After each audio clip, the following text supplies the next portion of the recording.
AskReddit by deleted. What's a life hack that's so simple yet so effective, you're shocked more people don't know about it? When looking at recipes online, click the print link. This cuts out the unnecessary backstory and random musings. You can also save the recipe as a PDF to your computer or even just the link to the printable version. You mean to tell me after 20 years of having to read how this lasagna came to be after women, including the names, ages, locations of 20 of them, all decided to get together at one huge party? The year was 1942. Spring, almost, and the robins had just came back from that. I could have skipped all that. All that? Shut the front door. I deserve to be sent straight to jail for not knowing this. Create a routine for before exercise. I do the exact same things every time I go to the gym. When I'm not motivated, those little pre-workout habits just trigger me into action. Habit stacking. If you get something that comes with a unique charger power cable, label it with what it's for. Adam Savage does this on his YouTube channel. Has a bin or two of random DC chargers in his workshop and each one is marked, typically in silver paint pen, with what it originally came with. Another awesome tip from Adam that my ADHD ass uses regularly is this. I need to find a thing. I own this thing, but I don't know where it is. Look for it in the first place. Look for it in another place. Repeat until I find it. Okay, that's all obvious enough. Here's the brilliant part. When I finally find the damn thing, instead of trying to remember where it was I found it, just move it to the first place I looked. Always write down momentarily good ideas. Don't lean on your memory. One time I was tripping on acid and had this incredible epiphany that was going to unite the whole world and solve all conflicts and bring everybody to a place of empathy and peace, and I furiously wrote it down so I wouldn't forget, and a few hours later finally fell asleep. I woke up the next morning and looked over at the memo pad next to my bed and saw a half-crumpled note written in frenzied, scribbled handwriting that said, "You know you were here. Yes, that's what you think, but that's what you think." Ladies and gentlemen, the secret to everything. Write shit down. Yes, I have so many people tell me, "Oh, you're so good at remembering things." No, I write it down, set an alarm, or create a reminder in the moment because I know I'm not going to remember, and this helps. To increase your peace of mind, don't waste your time arguing with random strangers on internet. No, you're wrong about that. If you're making coffee in an automatic drip coffee maker, especially a cheap one, leaving a little bit of water in the carafe, about an ounce or so, will significantly improve the flavor. It prevents the first bit of brewed coffee from becoming scorched from the hot plate and flavoring the entire pot. I always do this in hotels. My maker at home only starts the hot plate about 3 minutes into the brew, and it's just a Mr. Coffee drip machine. Store cans of baked beans upside down so you don't have to scrape them out the bottom when you open the can. Or open them upside down. If ordering something online, since places can fake a good review, only read the negative reviews. A bunch of complaining about shipping damaged items, trivial shit is good, whereas multiple broke in the first week won't charge leaks means the product is shit.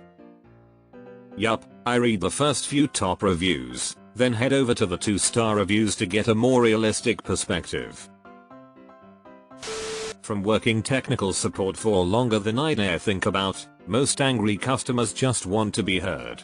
Let them have their rant, do active listening, and make notes about what they're saying. They will eventually run out of steam. Then, read back everything they talked about and go through it step by step. Works almost every time, and often they are very thankful by the end of the call. Another tip, instead of asking the customer if something's plugged in, ask them to check if the plug's prongs are corroded. After they check, they'll unconsciously plug it back in. My grandmother always said that if you feel terrible, get out of bed, take a shower, do your hair and put on clothes, down to your shoes, and have a good meal. Either this will fix it or you're dressed and fed and in a better place to deal with the problem. She was right. When I have a shitty night, crying that night, couldn't sleep etc., and I have to do something the next morning, I take the time to put extra thought in my look that day. I don't usually wear makeup, but I will do a daytime look. I'll put something on that makes me feel cute and I'll add one of my fancy jewelry pieces.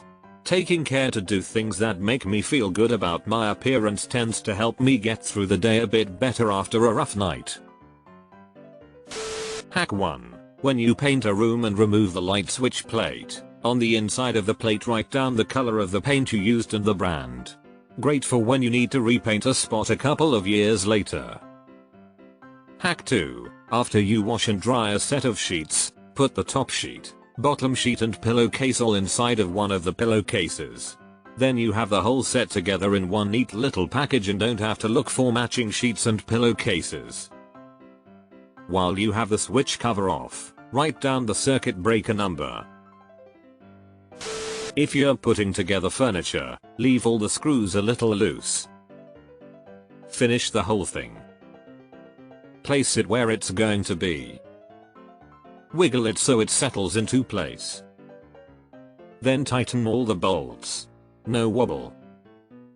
Adding to this, if your furniture comes with an assembly tool, tape it to the bottom of the furniture once you are done assembling it. If anything needs tightening adjusting in the future, the tool will always be right there. If you want a comfortable pair of high heels, invest in a pair of dance heels.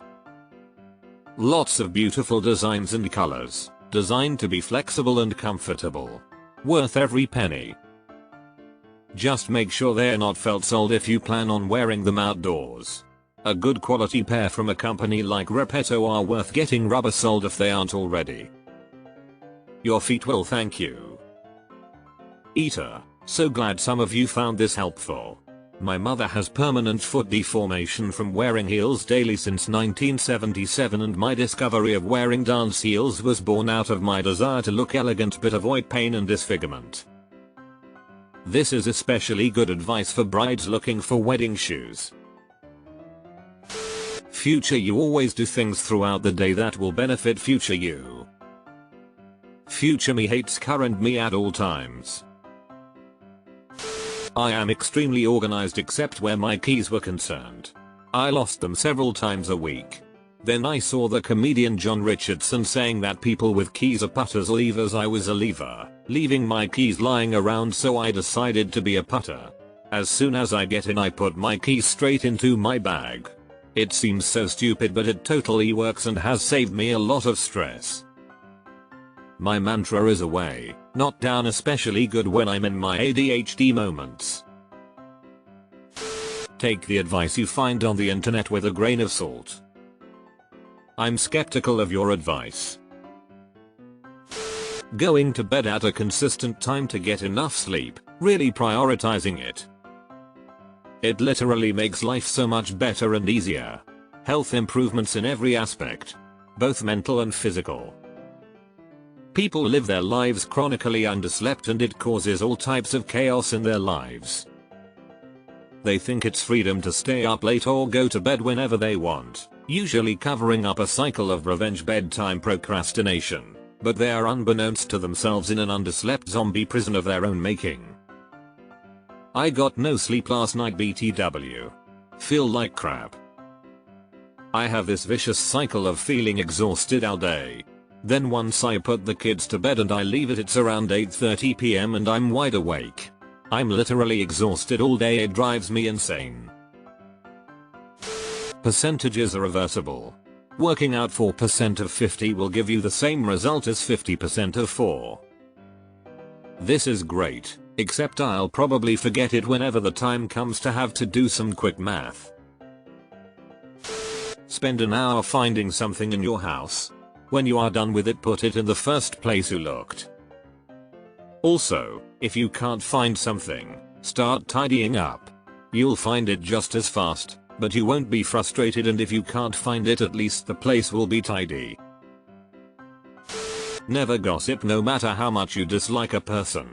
It can be really helpful, in particular at work, when that person you dislike and you consider to be dumber to actually save your ass in certain situation rather than have him her as your rival. I keep receiving gossips from various colleagues about others and always pretend to never know anything while I know lots of details, and I agree with many of these sometimes. This is really helpful in your career, being neutral and have people not being against you. Further, if you speak ill of someone behind their backs, your audience will wonder, even subconsciously, whether or not you talk about them behind their backs. Conversely, speaking positively about people behind their backs will do wonders for your social and professional life in general. Try positivity, people.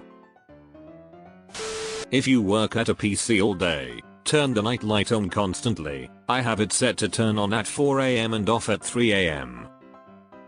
Makes a huge difference in iced rain. After you get used to it, other screens feel like looking at the sun. I set up one of my colleagues' PCs the same, and a week later she told me she had stopped getting headaches every day at 1 PM, which she had even been going to the opticians for. I also do this with my phone. Dark mode and low brightness for life. But I also have sensitive eyes. Buy a bunch of the same style and color socks and you never have to match socks again. I have a drawer with just socks, and every time I reach in and grab two, I have a pair of matching socks. Game changer. I bought all black matching socks, but now they're all various shades of black and it makes my brain twitch in annoyance. Sick of losing socks in the laundry? Wash them in one of those mesh garment bags.